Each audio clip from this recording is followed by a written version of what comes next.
गुजरात के वडनगर का काला वासुदेव चौक, खपरैल की छत वाला छोटा सा घर, ये घर था चाय की रेहड़ी चलाने वाले दामोदर दास और हीराबा का। 17 सितंबर 1950 को यहीं नरेंद्र मोदी का जन्म हुआ।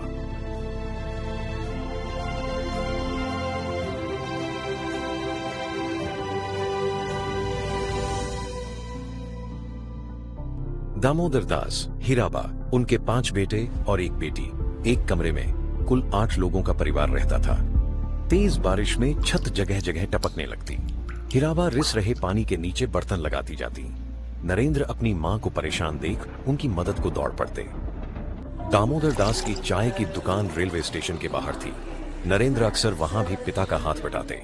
इतनी सी आमदनी में परिवार का गुजारा संभव नहीं था, इसलिए हीराबा आसपास के घरों में बर्तन धोती, मजदूरी करती। अब जब हम छोटे थे तो हमारा गुजारा करने के लिए वे अड़ोस पड़ोस के घरों में बर्तन साफ करना, पानी भरना, मजदूरी करना।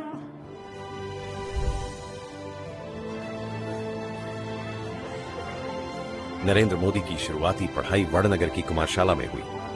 8 साल की उम्र में वे आरएसएस की शाखाओं में जाने लगे। धीरे धीरे उनके मन में बैराग पैदा होने लगा और उन्होंने अपना उपनाम रख लिया, अनिकेत, यानी जिसका कोई घर नहीं। उनके समाज की परंपरा के मुताबिक 13 साल में नरेंद्र की शादी भी कर दी गई। लड़की थी ब्राह्मणवाड़ा गांव की जशोदाबेन। गौना 18 की उम्र में होना था, लेकिन उससे पहले ही नरेंद्र आध्यात्म की ओर मुड़ गए।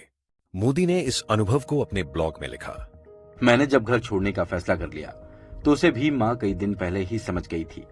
संतान घर से दूर जा रही हो तो माँ की ममता पिघल ही जाती है। माँ की आंख में आंसू थे, लेकिन मेरे लिए खूब सारा आशीर्वाद भी। घर छोड़कर नरेंद्र पहले रामकृष्ण मिशन के बेलूर मठ गए। इसके बाद दिल्ली, राजस्थान, पूर्वोत्तर और फिर हिमालय। सबसे ज्यादा समय उन्होंने गढ़वाल के गरुड़ चट्टी में बिताया। करीब 2 साल बाद मोदी वापस वडनगर लौटे, लेकिन महज 17 दिनों में फिर घर छोड़ दिया। मोदी अहमदाबाद के डॉक्टर हेडगेवार भवन में रहने लगे।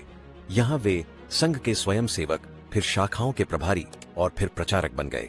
15 वर्षों तक मोदी ने देश भर में संगठन के विस्तार के लिए जी तोड़ काम किया। 1985 में सक्रिय राजनीति में आए और जल्द ही बीजेपी की राष्ट्रीय चुनाव समिति के सदस्य बन गए। साल 1990।